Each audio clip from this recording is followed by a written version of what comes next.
abra sua Bíblia no Evangelho de João. Evangelho de João, capítulo 8, versículo 12. Graças a Deus por esta oportunidade que o Senhor tem nos dado, de estar aqui mais uma vez para engrandecer o nome do Senhor Jesus Cristo, porque Ele merece toda a honra e toda a glória.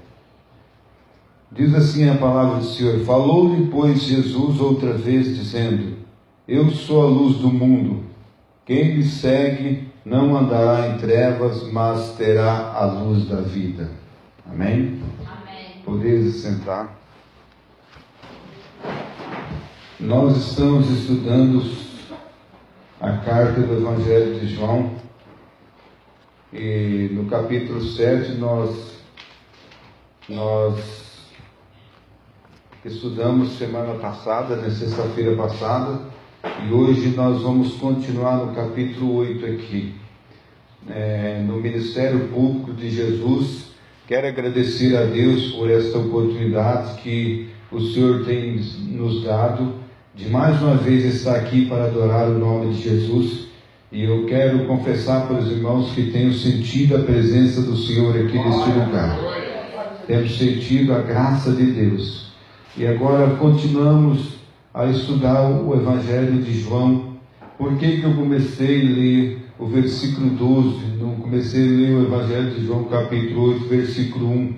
Porque nos originais, segundo as primeiras cópias do Evangelho de João, os pergaminhos, as cópias originais, a parte do Evangelho de João, capítulo 7, versículo 53, e o capítulo 8,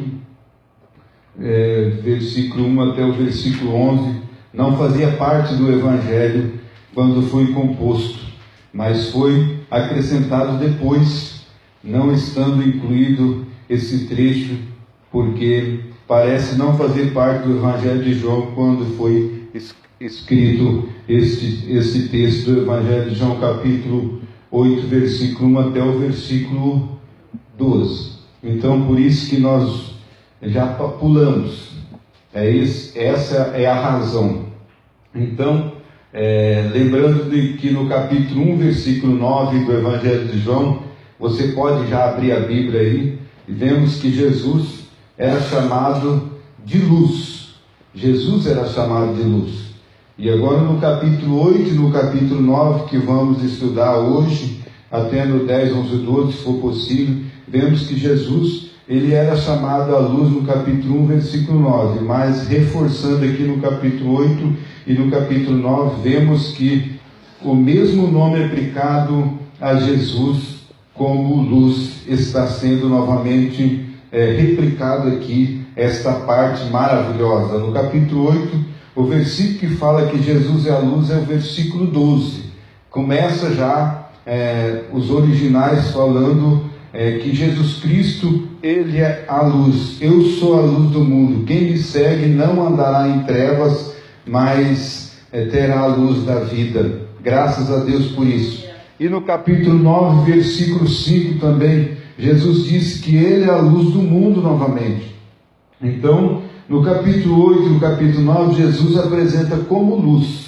Jesus apresenta como luz. Por que Jesus apresenta como luz? Nós observamos vemos que João estabeleceu um contraste entre a luz e as trevas. É por isso, ouvimos aqui o pastor falando aqui sobre o pecado, a pessoa, o pecador e a pessoa que é arrependido na presença de Deus, transformado, Então vemos que os homens, eles amam mais as trevas do que a luz, porque as suas obras eram más. As obras dos homens são más. Por isso que eles amam mais as trevas do que a luz. Mas a ideia da cegueira aqui, das trevas, é as obras más. Porque ser ao contrário de luz representa o pecado. O pecado é contrário de luz. O pecado, ele traz trevas, traz escuridão, melhor dizendo, O assunto, então, nós observamos aqui que esse capítulo 8 mostra muito forte, e o capítulo 9, que Jesus Cristo, ele não é pecador, jamais, porque ele mostra o pecado. A luz, observamos aqui que quando está tudo escuro no quarto, quando liga a luz, automaticamente some as trevas. É algo maravilhoso, né? É algo incrível, como diz aqui nos dias de hoje, né? O acontecimento então desse capítulo é isso. Observamos aí que nesse capítulo 8, Jesus curou quem? Um cego de nascença. Um cego de nascença. É o acontecimento desse capítulo 8 aí, do Evangelho de João. O assunto do capítulo 8 é que Jesus Cristo mostra o pecado. Aquela simplificação aqui da cura de um cego de nascença, observamos aí que Jesus Cristo, ele mostra que ele veio dar luz ao ser humano, à vida. Ouvi falar hoje sobre isso, né? Jesus Cristo veio dar luz à vida, porque a vida não tinha luz antes de Jesus Cristo. Ele veio resplandecer esta luz. Por isso que no versículo 12 aqui fala que eu sou a luz do mundo. Quem me segue não andará em trevas, mas terá a luz da vida. Eu creio que há uma compreensão sobre esse assunto. Então Jesus ensina isso no capítulo 8, versículo 24, que o homem que não crê nele, o que acontece? Morrerá em seu pecado. Vamos ler lá João capítulo 8, versículo. Quem que achou pode ler para nós, por gentileza. Capítulo 8, versículo 24. Pode ler.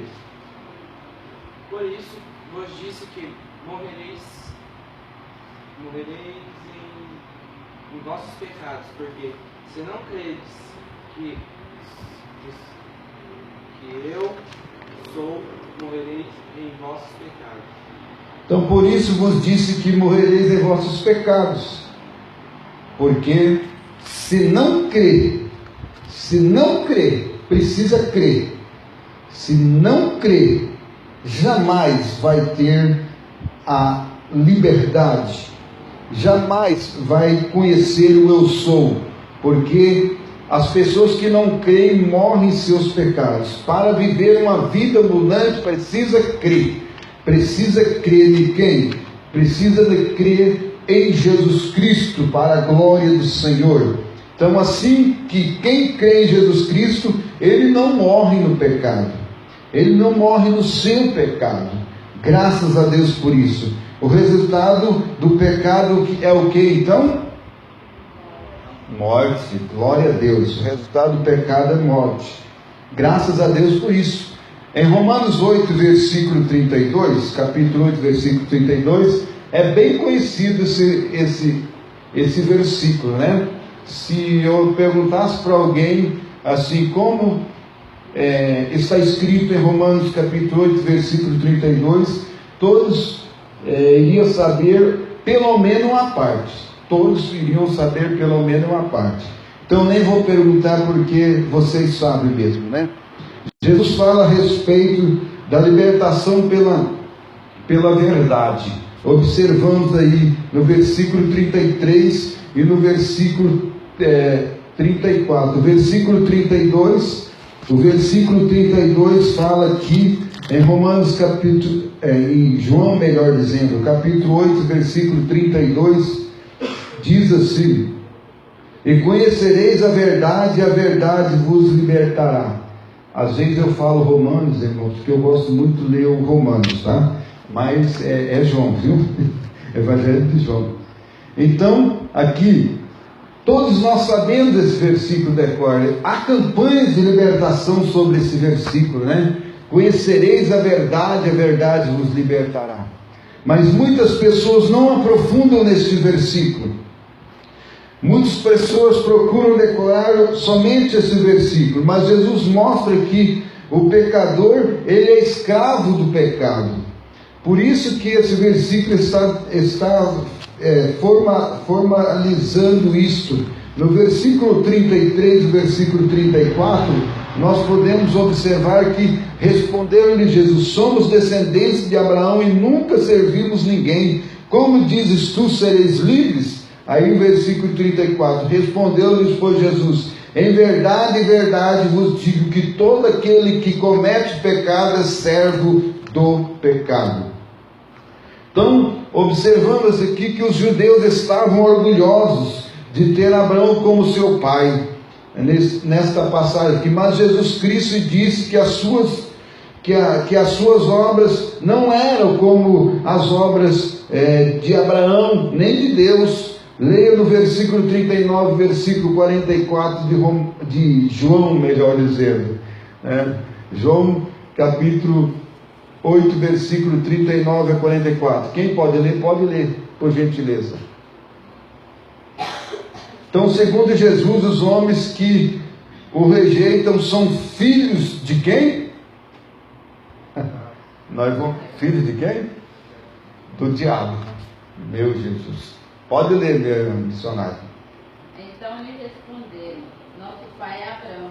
Disse-lhe Jesus: se sois filhos de Abraão, pratica as obras de Abraão. Mas agora procurais matar-me, a mim que vos tenho falado a verdade, que ouvi de Deus.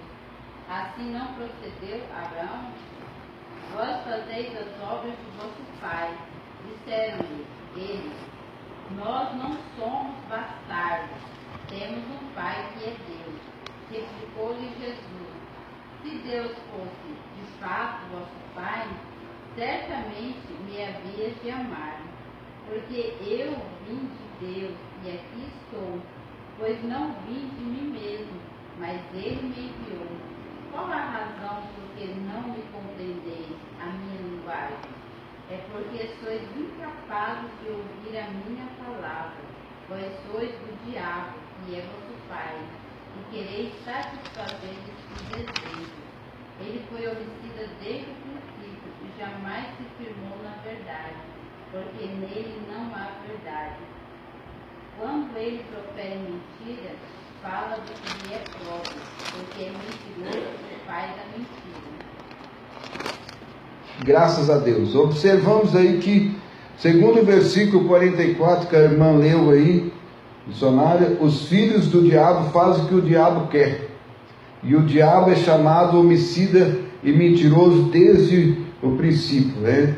Em contraste com o pecado dos homens, vemos os passos de Jesus, segundo o evangelho que está registrado no evangelho de João, capítulo 8, versículo 14, diz assim que o seu testemunho, ele é verdadeiro, ao contraste do diabo, né? Respondeu Jesus e disse-lhe: ainda que eu testifico de mim mesmo, o meu testemunho é verdadeiro, porque sei de onde vim e para onde vou, mas vós não sabeis de onde vim nem para onde eu vou.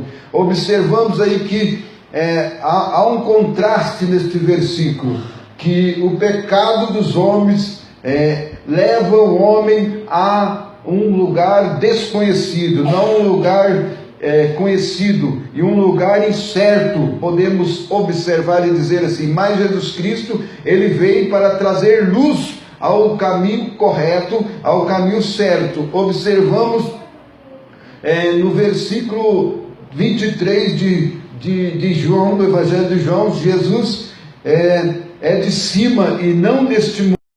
Por isso que ele mostrou o caminho certo. Observamos aqui, dizia-lhes: vós sois de baixo, eu sou de cima, vós sois deste mundo, e eu não sou. Observamos aqui, eu não sou deste mundo. Jesus Cristo estava ensinando algo diferente. No Evangelho de João, capítulo 8, versículo 46, que nós ouvimos a irmã missionária lendo, vemos que Jesus, ele é sem pecado. Jesus não tem pecado, ele é sem pecado, e todo aquele que anda com Jesus, ele é sem pecado, não pode ter pecado. Ah, mas eu sou um pecador. Ouvimos aqui o pastor falando aqui, você não tem pecado, você não pode. Sabe o que é não ter pecado? É você não pode alimentar os desejos da sua carne, você tem que alimentar a luz por luz na sua carne e alimentar os desejos do seu espírito, buscando as coisas lá de cima, porque Jesus Cristo veio mostrar um caminho, não um caminho para baixo, mas Jesus Cristo veio mostrar um caminho para você, para cima, para levar você mais para cima, para a glória e honra do nome de Jesus. Aleluia. Então, para os homens, o pecado traz morte e torna o homem escravo do pecado, mas observamos que quem mata ou mente tem como seu pai o diabo, mas aqueles que temos, que está ligado na presença do Senhor, que tem o Evangelho, que tem a presença de Jesus, esse anda segundo a vontade do Senhor Jesus, não a revelação do pecado, mas segundo a revelação que veio do alto para a glória de Deus Pai. Então, para os homens, o pecado traz morte e torna o homem escravo do pecado, mas quem mata, e observamos, faz parte das coisas deste mundo pecaminoso. Mas observamos aqui no Evangelho de João, capítulo 9, versículo 35 a 41, continua com a Bíblia aberta aí. Temos parte principal, uma relação. Temos parte principal em relação ao pecado. Leia esses versículos aí, por gentileza, no Evangelho de João, capítulo 9, versículo 1 até o versículo 6. Jesus curou o cego da cegueira física, mas ele não somente curou o cego da cegueira física, no versículo 35 a 41, ele curou o cego da cegueira espiritual também, para a glória do Senhor e Salvador Jesus Cristo. Então, não vamos ler aqui, senão vai ficar muito extenso, né? Mas vamos ler somente o versículo do Evangelho de João, capítulo 9, versículo 35 até o 41. Esse outro aqui que eu pedi para vocês, para nós lermos, não vamos ler por enquanto. Quem que achou pode ler. Eu já sei, né? Mas pode ler. Permaneça com a Bíblia aberta no Evangelho de João, capítulo 9. Jesus ouviu que tinha expulsado o demônio, disse: "Crês no Filho de Deus?" Ele respondeu e disse: "Quem é ele, Senhor, para que ele creia?" E Jesus lhe disse: "Tu já o tens visto, e é aquele que fala contigo." Ele disse: "Creio, Senhor." E o adorou. E disse-lhe Jesus: "Eu vim a este mundo para juízo, a fim de que os que não veem, vejam, e os que veem, sejam cegos." Aqueles dos pais de Deus que estavam com ele, ouvindo isso, disseram também: "Nós somos cegos?" Disse-lhe Jesus: "Se fosseis cegos, não teríeis pecado, mas como agora dizeis, vemos, por isso o vosso pecado permanece." Graças a Deus, nós olhamos aí que Jesus Cristo, ele está mostrando nesse versículo aí que o povo estava na cegueira espiritual. No capítulo 9, versículo 1 até o versículo 6, fala da cura do cego de nascença. Aí, em contraste, nós vemos aí a indagação desta parte aí que Jesus Cristo estava interrogando e sendo interrogado por esta questão. Jesus, observamos aqui no versículo 34, respondeu eles e disseram: Tu és nascido todo em pecados, e nós ensinas a nós e expulsam-nos. E observamos, Jesus ouviu que tinha expulsado e, encontrando-o, disse-lhe: Crês tu no Filho de Deus? Então observamos aí que não somente Jesus Cristo quis curar o cego de nascença material, ali um cego de nascença normal mesmo, mas Jesus Cristo queria curar a cegueira espiritual. Amém? Os irmãos estão entendendo? Ou vamos ler o Evangelho de João, capítulo 9, versículo 1 até o versículo 6? Vamos ler então, para vocês entenderem melhor. Parece-me que está uma dúvida aí. E passando Jesus viu um homem cego de nascença, e os seus discípulos lhe perguntaram, dizendo: Rabi, quem pecou, este ou seus pais, para que nascesse cego? Jesus respondeu: nem ele pecou, nem seus pais, mas foi assim para que se manifestasse nele as obras de Deus. Convém que eu faça as obras daquele que me enviou, enquanto é dia, e a noite vem, quando ninguém pode trabalhar. Enquanto estou no mundo, eu sou a luz do mundo. E tendo dito isso, cuspiu-se na terra, e com a saliva fez lodo, e untou com os seus olhos, untou o lodo aos seus olhos do cego, e disse-lhe: vai, lave-te no tanque de Siloé, que significa o enviado. E foi, pois, e lavou, e voltou-se vendo. Graças a Deus por isso. E aqui no versículo 34, para vocês entenderem, vamos ler o versículo 30. O homem respondeu e disse: nisto, pois, está a maravilha, que vós não saibais de onde ele é, e me abrisse os olhos. Olha, nós sabemos que Deus não ouve a pecadores, mas se alguém é temente a Deus, ou faz a sua vontade, e esse a ouve. Então, observamos aí que ele foi interrogado, os homens da lei, as pessoas que estavam na responsabilidade ali no templo, quando ele foi ali naquele local. Observamos que não somente ele foi por livre espontâneo vontade, mas eles chamaram ali ele. Então, ele explicou como que aconteceu isso, como que Jesus Cristo curou. Não é isso? Tem pessoas que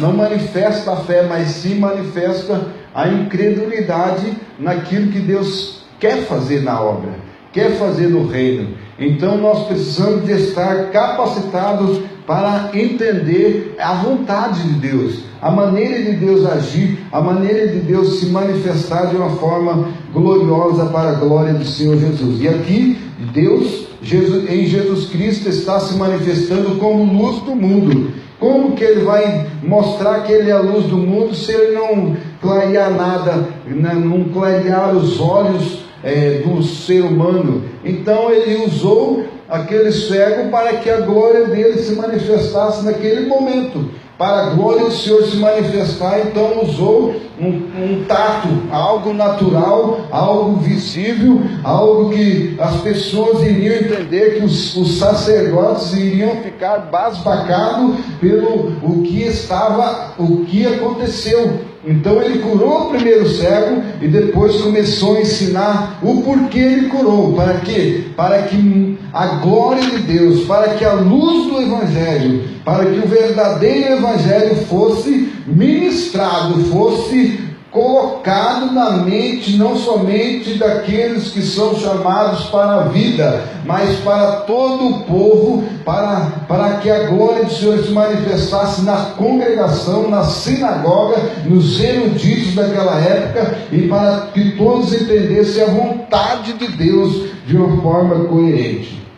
Graças a Deus por isso. Então, observamos aí, temos parte principal em relação ao pecado, e mostrou também que às vezes tem coisas que acontecem, algumas enfermidades, não é por causa do pecado.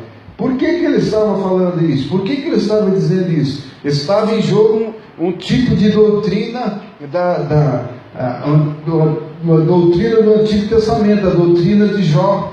A doutrina assim que Jó, ele queria se justificar diante de Deus por aquilo que ele era. Então, na verdade, quando Deus ele quer agir, não importa a maneira que ele quer agir. O importante é que ele veio para quebrar todas as regras, todos os dogmas, todas as coisas que fazem com que o Evangelho seja misterioso. Jesus Cristo veio para manifestar, para revelar o mistério àqueles que ele apraz para a glória do Senhor, para revelar a vontade de Deus para aqueles que, em primeiro lugar, para aqueles que creem e para aqueles que permanecem na presença do Senhor Jesus. E a doutrina, uma doutrina que permeava e permeia até hoje essa doutrina forte. Jesus Cristo veio quebrar isto, quebrar esta regra de que as pessoas que têm problemas, eu vou falar bem rapidinho aqui, irmãos, que às vezes a gente tem que falar o que a gente tem propriedade, né? Então eu vou falar bem rapidinho o que é essa doutrina que Jesus Cristo quis quebrar. Que regra? Que regra que o Lorivaldo está querendo dizer aqui? Era uma regra que Jesus Cristo veio dar luz onde não tinha luz. Na verdade é isso, mas só que agora tem um porém. Na antiguidade, por exemplo, as pessoas que eram dito, tinha uma visão assim da questão que se a pessoa está aleijado é porque alguém pecou da família, alguma maldição hereditária está vindo de longe e está caindo sobre ele. Mas nem tudo é isso. Jesus Cristo veio mostrar isso, tá, irmãos? Aquela cegueira daquele homem lá, por isso que eles perguntaram aqui, era uma doutrina que tinha na sinagoga, e Jesus Cristo veio quebrar estas regras, veio quebrar esses tipos de dogmas e de liturgias que tem, né, de misticismo. Essa palavra, graças a Deus que veio na minha mente agora, é um tipo de evangelho místico. Não, o evangelho, quando Jesus Cristo veio, ele veio para quebrar esta coisa mista. Isso aí. Agora não, agora que se você crê em Jesus, você tem a vida. Mesmo que você esteja cego, mas você tem a visão espiritual. Isso que Jesus Cristo está dizendo. Não importa se você é cego, se você é aleijado, você é manco, você é coxo, mas o importante é o seu espiritual, é o seu interior, a sua capacidade intelectual de entender o verdadeiro sentido do Evangelho e o porquê Jesus Cristo veio para este mundo. Esta é a razão da fé. É isso. Tá, irmãos? Observamos, porque eu quero frisar, eu quero reforçar esse tipo de doutrina que Jesus Cristo veio quebrar e quis quebrar, principalmente com os sacerdotes, né, pastor? Né? Porque para oferecer um sacrifício tinha que ser um sacrifício perfeito, né? O boi lá, o animal lá, a ovelha, melhor dizendo. Vamos falar agora, vamos falar para os irmãos entenderem como é que era essa tradição de teologia da prosperidade na antiguidade. Veja bem, se por exemplo alguém levasse uma ovelha que tivesse uma mancha, que era manca, que era com o olho furado, para o sacerdote, para sacrificar, o que acontecia? Era o quê? Era rejeitada. Era rejeitado. E Jesus Cristo veio para quebrar isso. Por quê? Eles viam por fora, eles viam a aparência. Na verdade, é uma regra. Tudo nós temos que oferecer o melhor para Deus. Se você tem um gado, se você tem uma oferta, traga o melhor para Deus. Traz as primícias para Deus. Isso é uma regra aqui em João capítulo 7,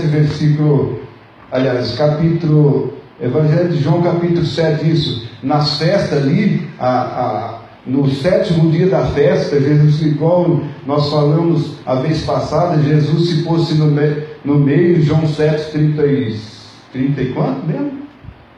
João 7 quanto? 30 aí?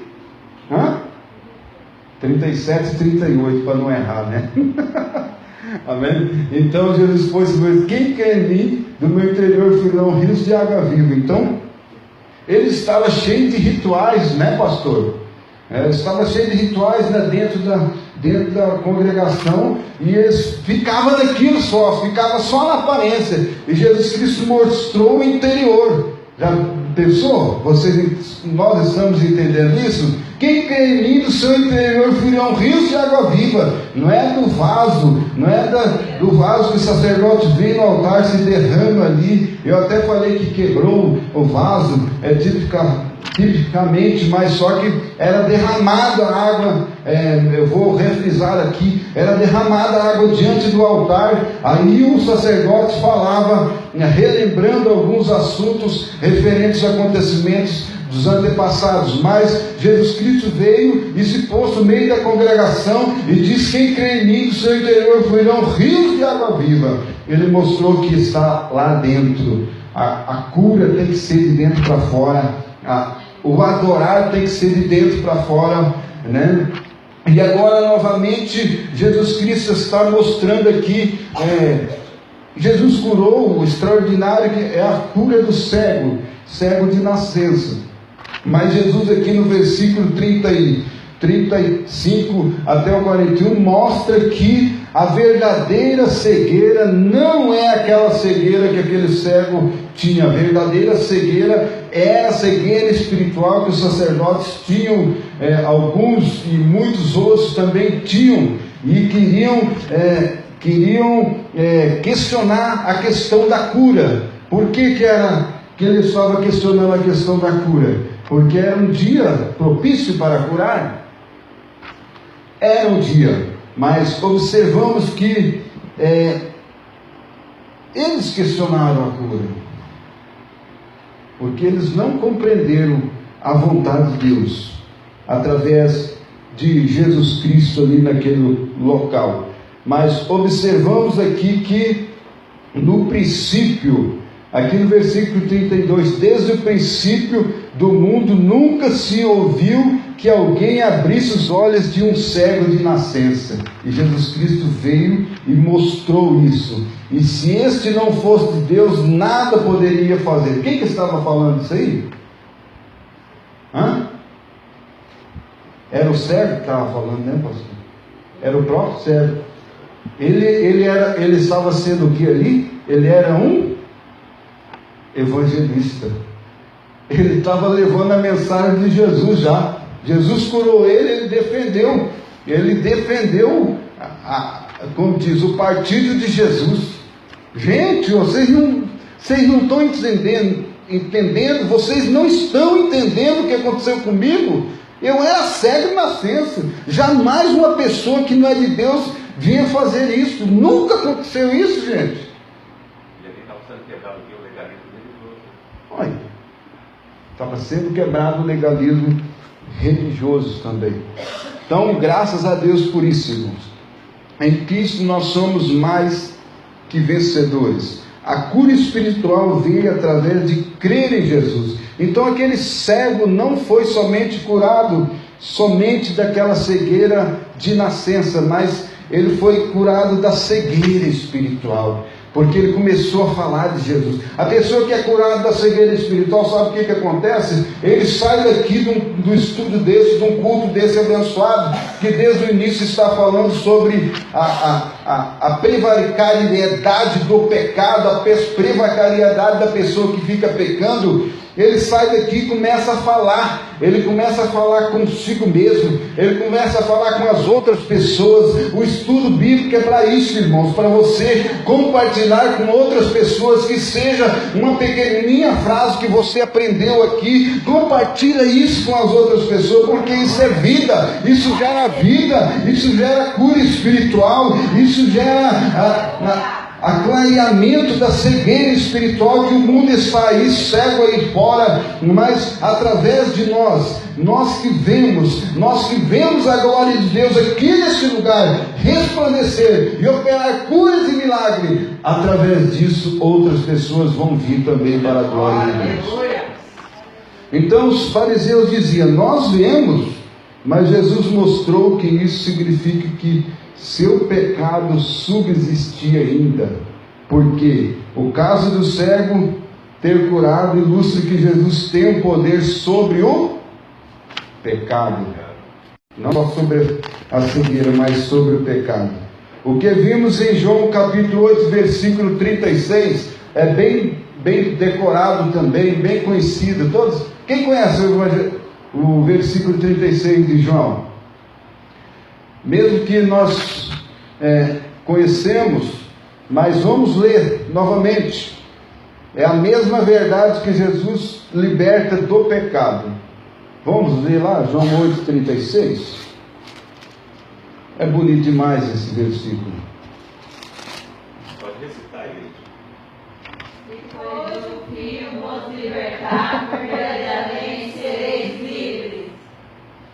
Glória a Deus, aleluia. Se pois o Filho vos libertar, verdadeiramente sereis livres. A hora que eu estava meditando aqui para o seminário, eu falei: eu vou pedir para os irmãos repetir novamente. É conhecido isso aí. É muito conhecido esses dois versículos. Mas os versículos anteriores que vem antes, que vem depois, parece que não é muito recitado sobre essa cura. Por isso que Jesus Cristo falou sobre essa cura, essas duas curas. Quais eram as duas curas que Jesus estava falando, irmãos? É a cegueira física e a cegueira espiritual. Glória a Deus. Então, no versículo, capítulo 9, versículo 1 até o versículo 6, fala sobre a cegueira física. Jesus Cristo libertou aquele homem. Aí foi falando e falou esses dois versículos. Aí depois, nos versículos finais, ele falou sobre a cegueira espiritual, né? Ele mencionou, ele ensinou, mas só que agora não é ele que estava ensinando, mas sim o cego de nascença estava sendo interrogado para falar, e agora está sendo um defensor do Evangelho, está sendo um defensor da verdadeira libertação, que é a libertação espiritual para a glória do Senhor. Graças a Deus. Então, o acontecimento desse capítulo encontra-se no capítulo 9, versículo 5, versículo 6. Qual que é o acontecimento? É a cura do cego. A cura. Graças a Deus por isso. Jesus curou o cego de nascença. E isso é o acontecimento principal desse versículo, desse capítulo, melhor dizendo, do versículo 1 até o versículo 6, do capítulo 9. Do versículo 1 até o versículo 6, mas frisando o capítulo 9, versículo 5 até o versículo 6, que Jesus Cristo curou o cego de nascença. É um acontecimento verdade. O assunto do capítulo 8 do capítulo 9 é Jesus e o pecado, né? Os dois capítulos falam sobre isso. Jesus ensina no capítulo 8, versículo 24, o que mesmo, irmãos? Que quem não crê nele morrerá no quê? Nos vossos pecados, no seu pecado. Assim que quem crê em Jesus não morrerá no seu pecado. Então, quem não crê vai morrer nos vossos pecados. Mas quem crê em Jesus, o que acontece? Será salvo. Graças a Deus, é verdade. Quem crê em Jesus Cristo não vai morrer no seu pecado, né? Jamais vai ser salvo para a glória do Senhor. O resultado do pecado é a morte, mas Jesus fala a respeito dessa libertação pela verdade, pelo Evangelho da verdade. Você recebe essa libertação no versículo 33, versículo 34. Jesus mostra que o pecador é o que mesmo? É escravo do pecado. Mas os judeus estavam orgulhosos de ter Abraão como seu pai, na verdade, né? Mas Jesus disse que as suas obras não eram como as obras de Abraão. Mas observamos que algo maravilhoso. Então, o caso do cego, né, curado, ilustra que Jesus Cristo tem o poder sobre esse pecado. Graças a Deus por isso. O que vimos aí no versículo 36 de João, que Jesus Cristo é a verdade que liberta. Graças a Deus. O resultado do capítulo 8 revela nos versículos aí que incredulidade, fé, incredulidade, né?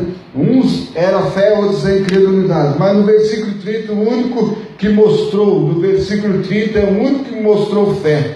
No capítulo 8, versículo 30, observamos aí, vamos lá no versículo 30, dizendo ele essas coisas, muitos creram nele. Um versículo bem conhecido, né, irmãos? Melhor dizendo, um versículo bem pequeno, né? Então no versículo 30, dizendo eles essas coisas, muitos creram nele. O que Jesus Cristo estava dizendo? Estava dizendo as questões da comunhão, da relação com o Pai e o Filho. Aquele que me enviou está comigo. O Pai não tem deixado só, porque eu faço sempre o que o Pai lhe agrada. Graças a Deus por isso. Então, mas A fé é revelada aqui no versículo 30, e logo desfeito que Jesus Cristo Jesus, ele dirigiu essas palavras no versículo 31 a 41 aos judeus que não haviam crido. Não eram as pessoas que criam, mas aos judeus que não haviam crido. Esses poucos depois queriam matar Jesus Cristo, porque Jesus revelou a incredulidade dos judeus. Observamos isto, na realidade, só a manifestação de incredulidade no versículo 41 a seguir do Evangelho de João, capítulo 8, no versículo 9 e 24, os fariseus manifestam novamente a incredulidade. E no versículo 34, os fariseus manifestam novamente a incredulidade. Pode olhar na sua Bíblia e vai onde eu estou falando aqui. Por que eles manifestam a incredulidade? Porque eles expulsaram o cego de nascença dentro. De onde que eles expulsaram mesmo? Hã? Vamos ver lá? Eu vou. Capítulo 9, versículo 34. Responderam eles, disseram: Tu és nascido todo em pecado, e nos ensina a nós expulsar da onde? O cego ensinando o sacerdote, pastor. Já pensou? É verdade. Por isso que 1 Coríntios capítulo 1 e o capítulo 2, capítulo 1 parece que versículo 21, Deus, ele confunde o sábio. Essa é a sabedoria aí que ele está dizendo, né? Ele confunde. A pessoa simples faz coisas que parece que é uma pessoa muito estudada.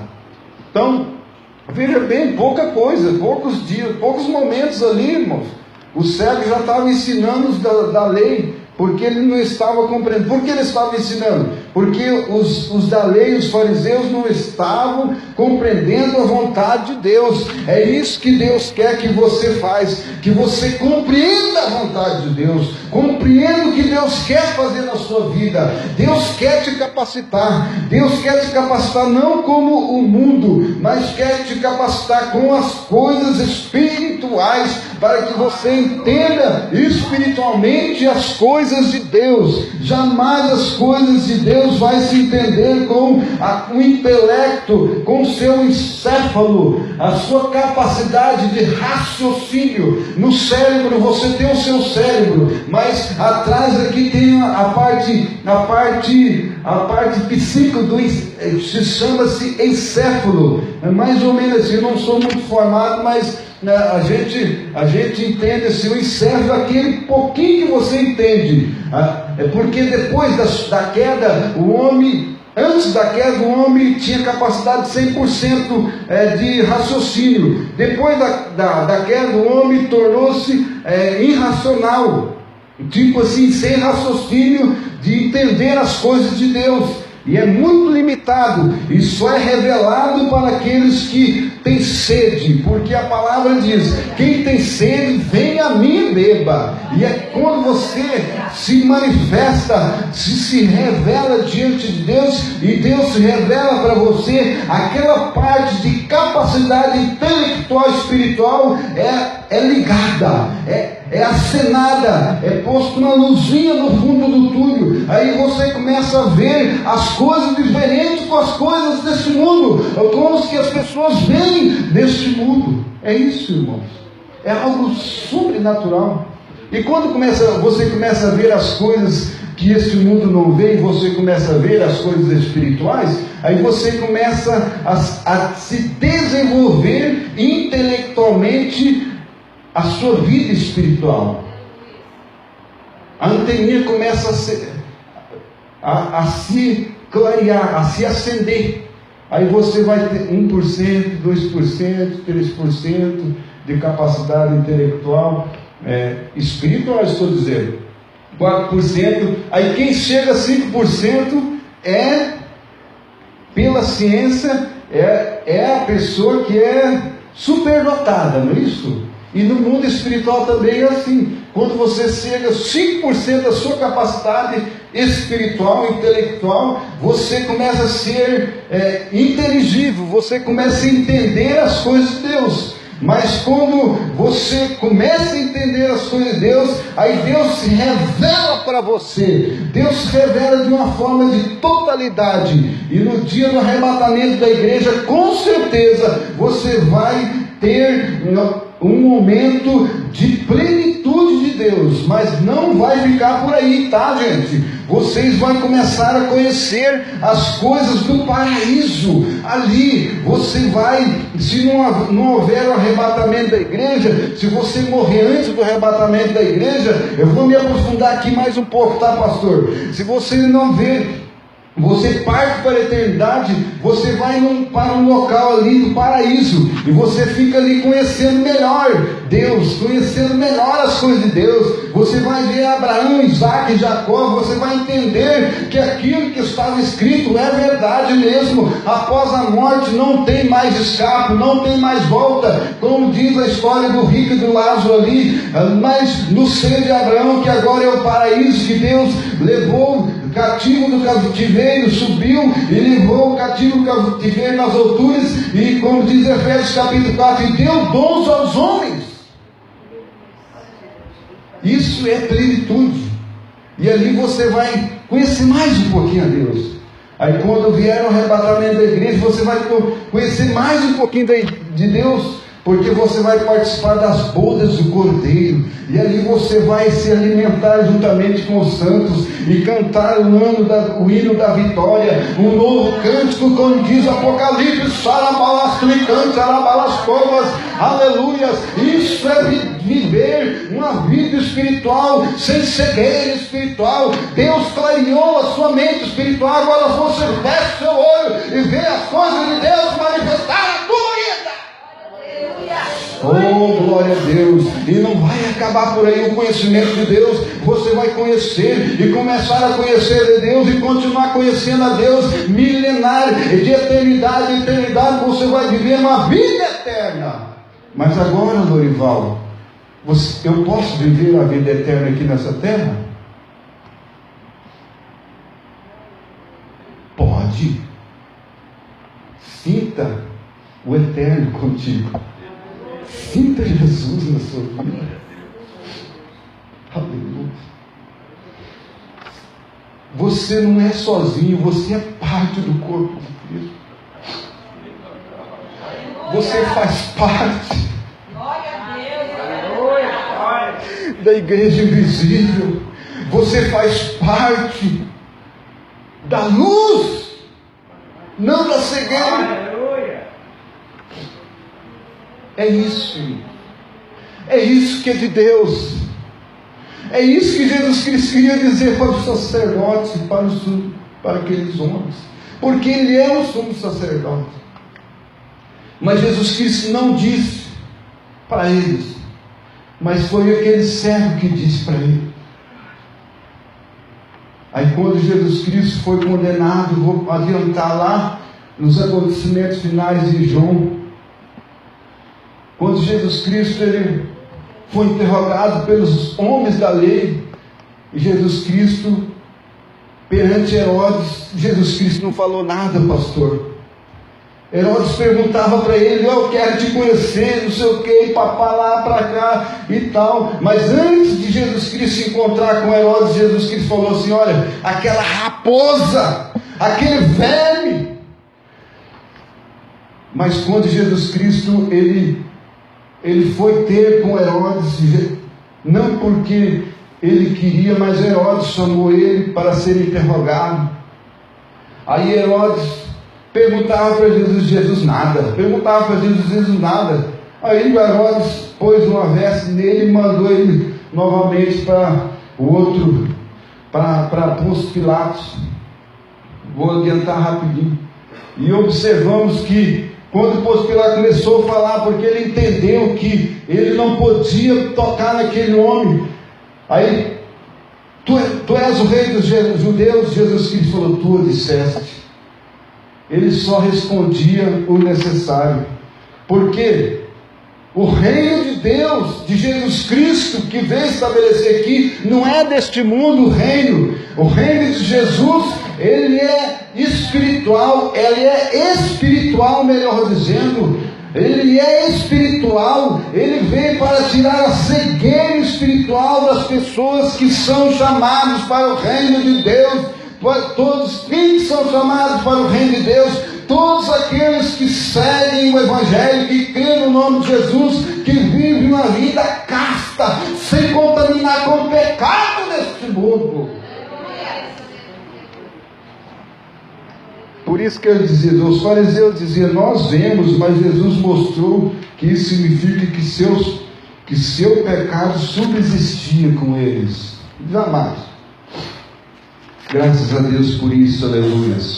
Adore o nome do Senhor Jesus Cristo, exalte o nome de Jesus. Agradeço o nome de Jesus porque o acontecimento que Jesus Cristo fez na sua vida fez de uma vez por todas.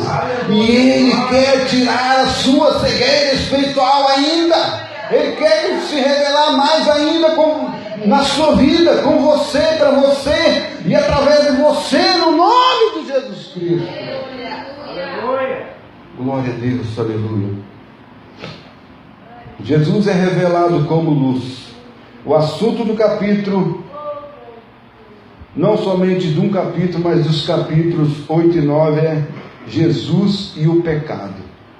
Jesus tratou com o pecado. E o acontecimento desse do capítulo aqui é muito importante. O acontecimento é que Ele é a luz. Ele é a luz. Então quero fazer somente uma recapitulação aqui para os irmãos aqui, do capítulo 5. O acontecimento do capítulo 5 foi o que mesmo? A cura de quem?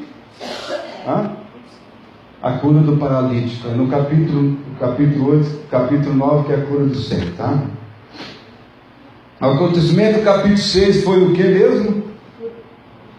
A multiplicação do pão. Estou fazendo uma recapitulação aqui, tá? Para nós dar continuidade. O acontecimento do capítulo 7 era o que mesmo? A festa do tabernáculo. O acontecimento do capítulo 8 e 9 foi a cura do cego, aleluia, graças a Deus. Então Jesus é maravilhoso. O nome dado a Jesus nesse capítulo é o que mesmo? Jesus é a glória a Deus. Louvado seja o nome do Senhor Jesus Cristo por isso. Então nós engrandecemos o nome do Senhor Jesus Cristo. Nós adoramos o nome de Jesus. Porque Jesus ele tem se manifestado aqui no Evangelho de João de uma forma especial. O Evangelho de João, capítulo 5, ele se manifesta de uma forma como filho. No capítulo 6, como o pão da vida. E no capítulo 7, como o Cristo. E no capítulo 8 e 9, como a luz, graças a Deus. Os nomes de Jesus Cristo, a manifestação do nome de Jesus. Então Jesus Cristo, ele manifesta de várias formas para as pessoas. Para quê? Para que você entenda que não somente ele é, mas sim ele dá também. Ele dá o pão da vida. Não somente que ele é o Filho, mas ele dá o pão da vida, o alimento. Não somente ele é o Cristo, mas ele é a luz do mundo para a glória do nome do Senhor Jesus Cristo. Nós engrandecemos o nome de Jesus por isso. Que nós estudamos aqui esses dois capítulos bem rapidinho aqui, mas ainda dá tempo no capítulo 10. Vamos ver lá no Evangelho de João capítulo 10, porque aqui dá um desfecho final importante, né? No capítulo 10, versículo 22. Quem pode ler o capítulo 10 do Evangelho de João, versículo 22? Diz assim: qual que é o acontecimento do capítulo 10? Pode ler o versículo 22. Celebrava-se em Jerusalém a festa da dedicação. Era inverno. Então a festa da dedicação era inverno. O acontecimento do capítulo 10 é a festa da dedicação. Então Jesus deu outro nome a si mesmo. O nome era no capítulo 10, versículo 11. Leia aí para nós capítulo 10, versículo 11.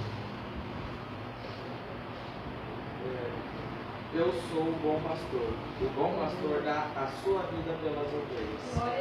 Então, ele mostra aí, Jesus, ele é o bom pastor. Jesus é o bom pastor e as ovelhas representam quem? Os homens. Jesus Cristo veio para agregar não somente a igreja, apacentar não somente a igreja, mas todos os homens. A festa da dedicação é o nome, a festa da dedicação, mas o nome de Jesus aqui é como bom pastor. E esse bom pastor dá vida para quem, jovens? Olhe para mim aqui. Para as ovelhas. E quem são as ovelhas? São os homens, né? Então, quando ele fala dar a sua vida, está falando de quê? Da sua morte. Ele deu a vida, né? Até na sexta-feira passada eu até falei assim: irmãos, nós não conseguimos dar a nossa carne, a nossa vida, mas nós podemos gastar a nossa vida para o reino de Deus.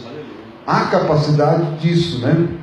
Há um entendimento sobre isso aí, né? Então, o assunto dessa sessão, Jesus e a sua morte, concorda bem com o nome de Jesus como o bom pastor, porque o bom pastor dá a sua vida para as ovelhas. O fato de o bom pastor dar a sua vida pelas ovelhas é pensar no assunto do capítulo 10. Todos nós falamos, Jesus como bom pastor. Você lembra do Evangelho de João capítulo 10. É muito prático isso aí, né? Então, é muito importante vocês decorar isso aí. É um livro de evangelização mesmo. Então, no capítulo 10 tem a festa da dedicação, ele dedicando. Por isso que, Deus, ele faz tudo certinho. No Antigo Testamento tinha todo o significado, todas as festas tinham o significado, e firmava e centralizava em Jesus Cristo, né? Jesus Cristo, a festa da dedicação. O que é a festa da dedicação? A festa da dedicação, um dia nós o pastor pode dar esse estudo sobre as 10 festas, porque o povo de Deus é um povo festeiro, não é isso? Um povo que faz festa, que gosta de fazer festa. E era 10 dias de festa que eles faziam antes da Páscoa. É verdade assim? Entende-se assim, irmãos? Após 40 dias começavam as festas. E no 50º dia era a festa da Páscoa. Desde a antiguidade era assim. Então, aqui a festa da dedicação, por exemplo, Jesus Cristo no Evangelho de João capítulo 7 estava no 7º dia, e no 8 e no 9 estava ali, né? Aí essa festa da dedicação era as ofertas que estavam sendo dedicadas ali. Eles traziam ali muitas coisas ali, os da igreja, né, os da sinagoga, tinham o seu lugar ali principal ali. Eles ofereciam as suas ofertas, né, das primícias. Então é muito importante isso aí. Cada festa tinha um significado.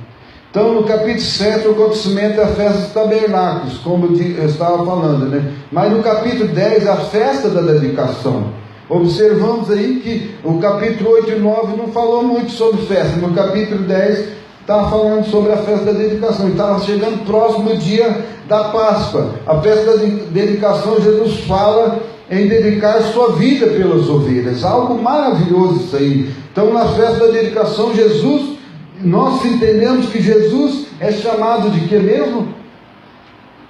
Você aí, jovem, bom pastor, né? É chamado bom pastor. No capítulo 10, o assunto é a morte de Jesus Cristo. O resultado desta ocasião foi fé e incredulidade novamente. Então, no versículo 6 até o versículo 20 do capítulo 10, e no versículo 31 até o 39, nós vemos isso aí. E o resultado era achar no capítulo os resultados. Achar no capítulo 10 a manifestação de fé. Onde que acha no capítulo 10 a manifestação de fé? No capítulo 10, versículo 26 até o versículo 40. Manifesta a fé. Observamos aí. Vocês podem ler o capítulo 10, versículo 26 até o 40. No versículo 26 diz assim: mas vós não credes, porque não sois das minhas ovelhas, como já tenho dito isto. Então está manifestando a incredulidade aí, né? É isto. Deus Jesus Cristo, melhor dizendo, revelando-se a incredulidade do coração do homem. As minhas ovelhas ouvem a minha voz, e eu as conheço e elas me seguem. Ele está mostrando fé. É isso? E dou-lhes a vida eterna, versículo 28. E nunca hão de perecer, e ninguém as arrebata das minhas mãos. É fé. Então você vai olhando aí, tem os versículos que manifestam fé e manifesta incredulidade. Isso